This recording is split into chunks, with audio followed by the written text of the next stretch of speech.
Hello again everyone, hope you're all okay. Right, I'm just coming on quickly, hopefully.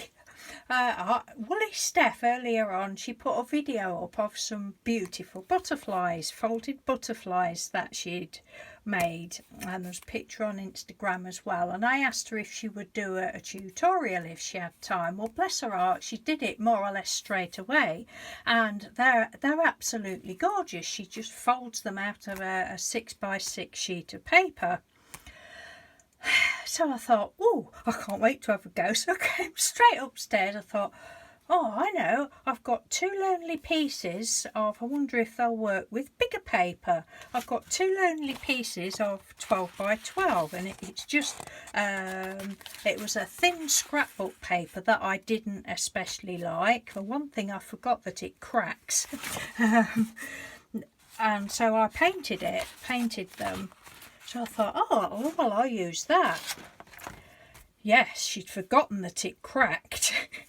So I've made one, and it looks like it's been through a very awful accident or bad surgery or something, and it needs to go back for surgery. But I'm going to show you it anyway. Poor thing. I mean, the paper's so pretty. Just let me put the light on a minute. Oh, but I thought I've just got to come on and show you because it was funny. I've been creased up laughing at myself. So I folded it all right.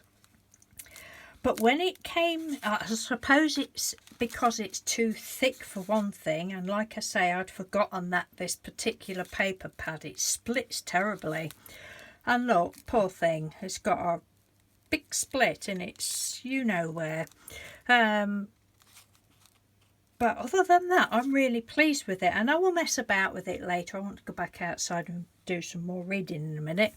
But yeah, it'll have a little bit of an operation going on it, and I thought I would give it some, not antlers, I always want to call them antlers, antenna. So I got some of this, and when it's all stuck up at the back, and I thought, well, what I could do is, look, see how it's cracking. It's cracking all the time, dreadfully. But I've gone over it with my royal purple ink. Steph's sat up like that. No, this one doesn't, but it doesn't matter because I thought when I eventually get it done, I will have it hanging on the rail in my bedroom. But it's well funny. I'm just going to take its antlers out and show you. Look how it's all cracked. So you definitely don't want a thick card.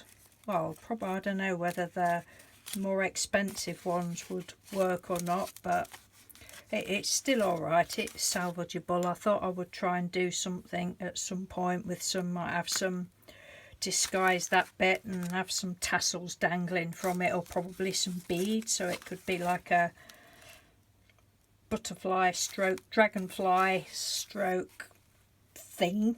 And bonus, where you cut the round the wings off, look at these. They're like little scrap fish or little scrap birds or scrap bats.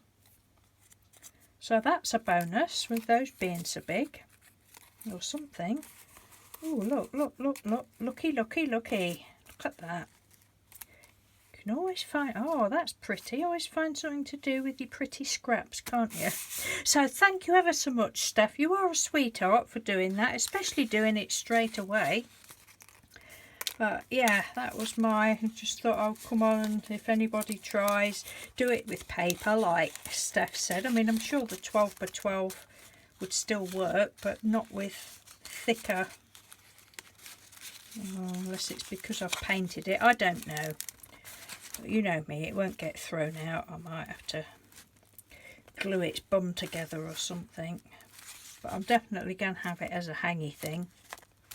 But that is so cool. I can't believe I've not seen these. Did you see it on Pinstagram or something, Steph? Because it's definitely the sort of thing, had I seen it, I would have liked to go, because I love the old paper folding. Anyway, I'm just going into twaddle mode, so love you and leave you, and say thanks again, Steph, and Thanks everyone for watching. Speak to you soon. Bye.